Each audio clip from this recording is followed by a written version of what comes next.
معي في هذه الاثناء من طرف نادي العين الكابتن ياسر القحطاني، نقول لكم الف مبروك على الانتصار في مباراه اليوم. فريق العين يمشي بخطى ثابته نحو اللقب.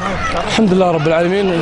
في البدايه احب ابارك لجميع الجماهير العينويه لنتيجه اليوم، والحمد لله هو فوز مطمئن، لكن صراحه احنا ما قدمنا يمكن في بدايه المباراه والشوط الاول المستوى المامول منا، خصوصا ان الفريق الشرقاوي كان ناقص لاعب.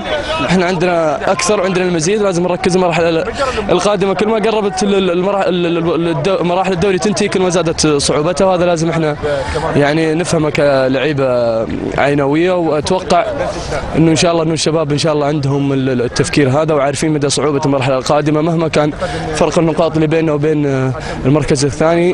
كل مباراه تكون اصعب من الاخرى. طيب الطرد يعني كان في صالحكم، طرد فريق الشارقه المدافع سليمان؟ اكيد، بس احنا زي ما قلت لك احنا كان المفروض نستغل الطرد بشكل اكبر في الشوط الاول، لكن قدرنا الحمد لله الشوط الثاني، مع انه احنا بدينا الشوط الثاني بدايه هذه تعليمات المدرب ان الفريق ما يتهاون.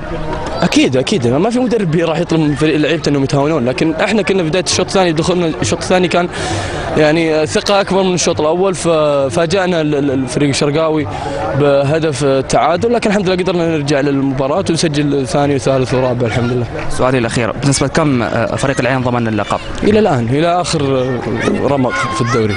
ولا نسبه؟ ولا نسبه. طيب وجود لاعب مثل عمر عبد الرحمن يمول المهاجمين، لاعب فنان، انت كيف كمهاجم وصانع العاب كيف تشوف اللاعب هذا؟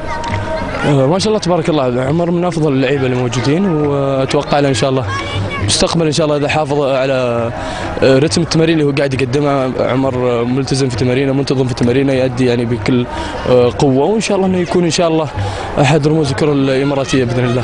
توفيق ان شاء الله. شكرا، يعطيك العافيه.